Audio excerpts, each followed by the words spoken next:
Bonjour tout le monde et bienvenue sur Sunudil. Aujourd'hui, je vais vous montrer comment créer votre tout premier repository sur GitHub.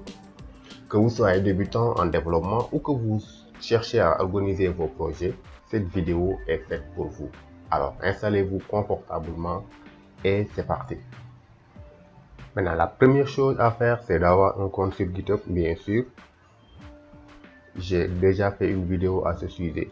Le lien est dans la description.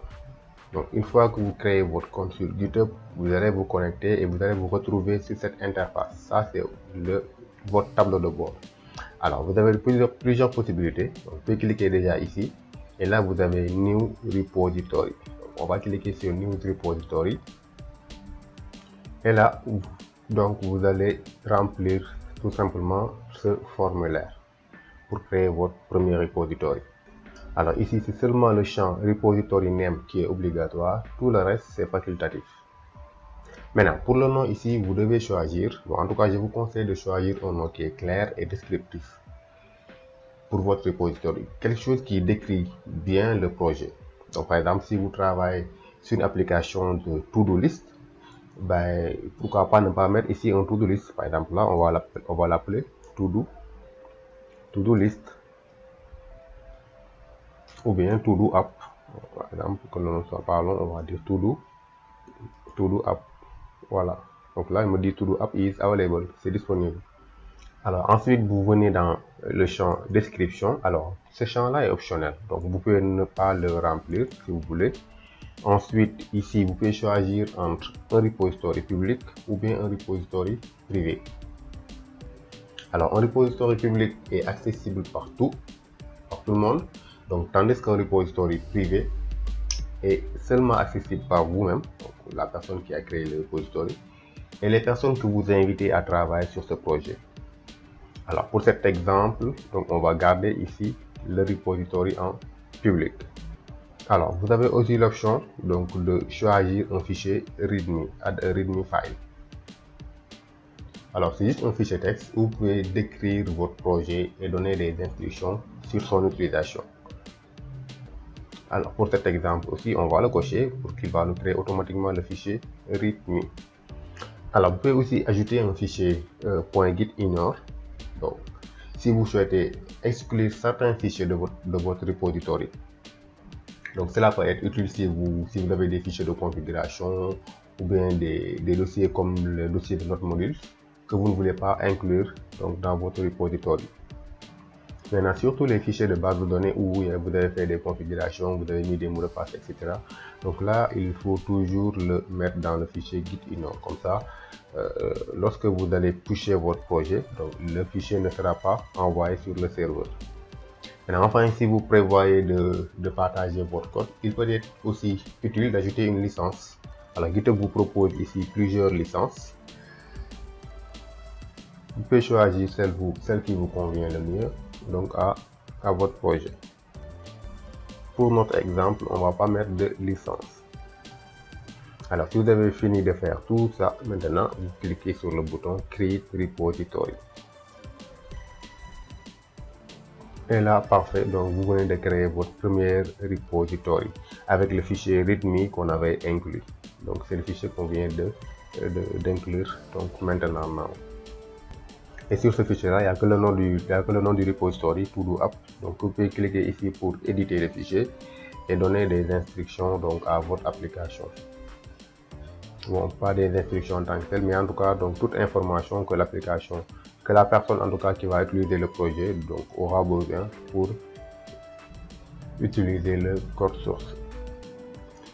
Alors, donc maintenant nous on va pas seulement se limiter à la création du repository, mais on va aussi essayer d'ajouter des fichiers donc directement sur ce repository là, donc des fichiers qui sont en local sur notre ordinateur. On va essayer de les envoyer donc sur le repository en ligne. Alors pour ça, je reviens sur mon PC et là je vais déjà créer un nouveau dossier, un dossier de travail. Donc là, je vais appeler ce dossier to-do, pourquoi pas to-do app, comme ça. Et là, comme vous pouvez le voir, donc le dossier est vide. Pour le moment, il n'y a rien. Donc, je vais essayer d'ajouter ici un fichier, pourquoi pas un fichier HTML. Alors ici je l'appelle index. Donc là je vais changer le nom de l'extension, donc index.html. Voilà, parfait. Bon, si vous voulez aussi puis ajouter un fichier CSS, pourquoi pas. Alors ici on va l'appeler style.css. Voilà, parfait. Donc là on vient de créer ici deux fichiers. Alors ce qu'on va faire, on va ouvrir ce dossier maintenant, le dossier To-Do App. Donc on va l'ouvrir avec notre application Git. Donc on va faire un clic droit et on va cliquer sur Git Bash Hub. Donc parfait. Maintenant là vous allez avoir une invite de commande avec ici donc l'URL du dossier, donc To-Do App. Alors ce qu'on va faire ici, donc je vais essayer d'agrandir la fenêtre et de zoomer un tout petit peu. Voilà, ça vous allez voir ce que j'écris. On va commencer par faire une initialisation, donc en utilisant la commande git init. Alors la commande git init, qu'est-ce qu'elle va faire? Donc, elle va nous permettre d'initialiser ici un nouveau repository, un nouveau dépôt git du moins, dans le répertoire to-do, dans ce répertoire là. Donc, on va faire entrée, voilà. Donc là l'initialisation vient d'être faite, donc on peut même vérifier ici en revenant sur le dossier. Vous allez voir qu'il y a un fichier maintenant qui s'appelle .git, voilà, ici. Donc on retourne ici sur notre application. Alors la deuxième commande, ce sera ici un git add. Alors ensuite le nom du fichier que l'on veut ajouter. Par exemple, si je veux ajouter uniquement le fichier index.html, je vais mettre git add index.html comme ça. Si je veux ajouter le fichier CSS, je vais mettre git add style.css. Alors maintenant, au lieu d'ajouter fichier par fichier, on peut mettre un git add étoile. Donc git add étoile, son job va ici permettre d'ajouter tous les fichiers au prochain commit. Donc là, je vais mettre un entrée pour valider. Alors après le git add étoile, on va mettre un git commit maintenant. Git commit. Après vous mettez un -m et là vous mettez un message. Donc là ici je vais mettre ça seulement message que je vais changer tout à l'heure. Pourquoi? Parce que lorsque je cliquerai sur le bouton entrée, on va avoir une erreur. Pourquoi on va avoir une erreur? Parce que je n'ai pas encore fait les configurations. Donc si vous installez Git pour la première fois, il faut utiliser 2 à 3 commandes pour faire les configurations, c'est-à-dire ajouter votre nom d'utilisateur et ajouter votre adresse email. Donc si je mets entrée, là il y a une erreur. Donc là je vais dézoomer un tout petit peu. Il me dit qu'il ne connaît pas ici l'auteur, donc author identity unknown. Donc là il faut que je mette ces deux commandes là, donc git config global user.email, là je mets l'adresse email que j'avais utilisé pour créer mon compte GitHub, et .username pour également mettre mon username que j'avais utilisé lors de la création. Alors on va faire ça, on va copier seulement les commandes vite fait. Donc je copie jusqu'ici. Alors je reprends ici, la copie n'est pas bien passée. Je voulais dire copie, et là je vais coller ça ici. Paf. Voilà. Bon, il y a quelques caractères que je ne veux pas utiliser quand même. On va les enlever. Voilà. Ensuite username, et là vous ouvrez les crochets, et là je vais mettre ici l'adresse email que j'avais utilisée lors de la création de mon compte. Donc c'était ça. Je mets entrée.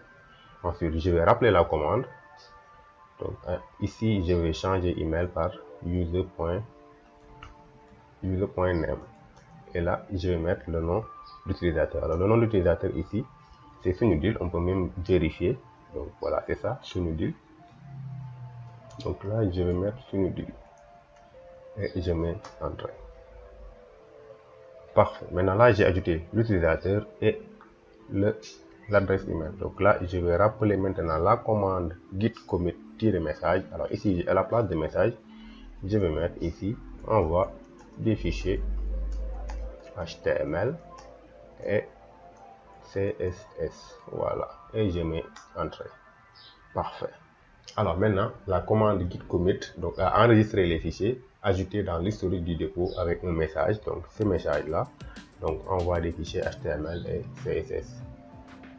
Alors maintenant, ici, si je ne veux pas travailler sur la branche main, la branche master du moins, la branche master ici, vous voyez, on est toujours sur la branche master. Alors là, je peux changer de branche, je peux créer une nouvelle branche. Donc, en faisant ici un git branche, -m, et là, par exemple, je peux l'appeler main si je veux. Donc là, pour dire branche main, ou bien branche principale, ou bien branche dev, donc c'est pour les fichiers pour les développeurs, ou bien branche, je sais pas, designer pour les designers, ou bien branche front-end, je sais pas, voilà, c'est à vous de voir. Là, je mets entrée. Maintenant là, on est passé de branche master à branche main. Alors, la prochaine commande maintenant, ce sera un lien. Donc la commande, qu'est-ce qu'elle va faire? Elle va associer notre projet, notre dépôt local, à un dépôt qui est donc sur GitHub, à un dépôt distant sur GitHub. Alors pour le faire, on va se faire ici un git remote add origin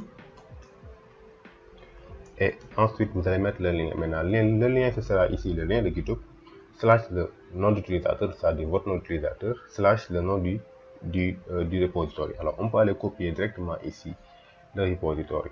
Donc là ce sera ça.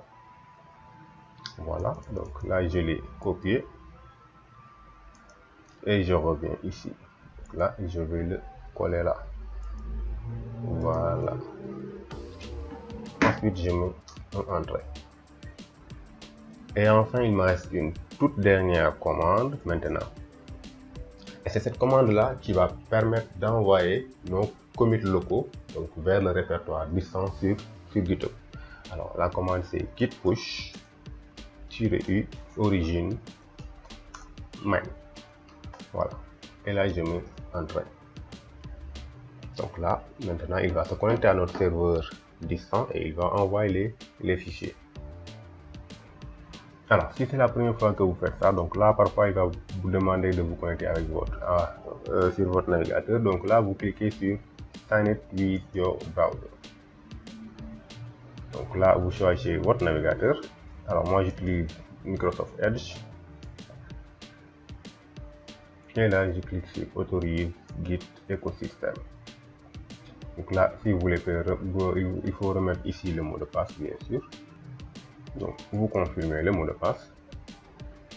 Et là parfait, donc là la commande a bien été exécutée. Donc là vous voyez tous les fichiers ont été envoyés. Donc on peut revenir sur notre GitHub ici.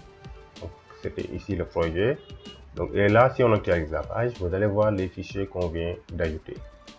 Parfait, donc là on vient d'ajouter le fichier HTML, le fichier CSS, en plus du fichier README. Et le commit qu'on avait mis avec les messages, donc vous voyez ici le message qui s'affiche. Félicitations, vous venez de créer votre premier repository GitHub et on en a profité pour envoyer des fichiers locaux sur notre repository. Vous êtes maintenant prêt à commencer à coder et à partager votre travail avec le reste du monde. Alors, si cette vidéo vous a été utile, n'hésitez pas à liker et à vous abonner à la chaîne pour plus de tutoriels. Merci d'avoir regardé et à la prochaine. Et si vous voulez en savoir plus sur GitHub, ne manquez pas ma vidéo précédente comment créer un compte GitHub en 5 minutes. Dans une autre vidéo, je vais vous montrer comment héberger gratuitement son application, son site internet sur GitHub. Ciao et à la prochaine.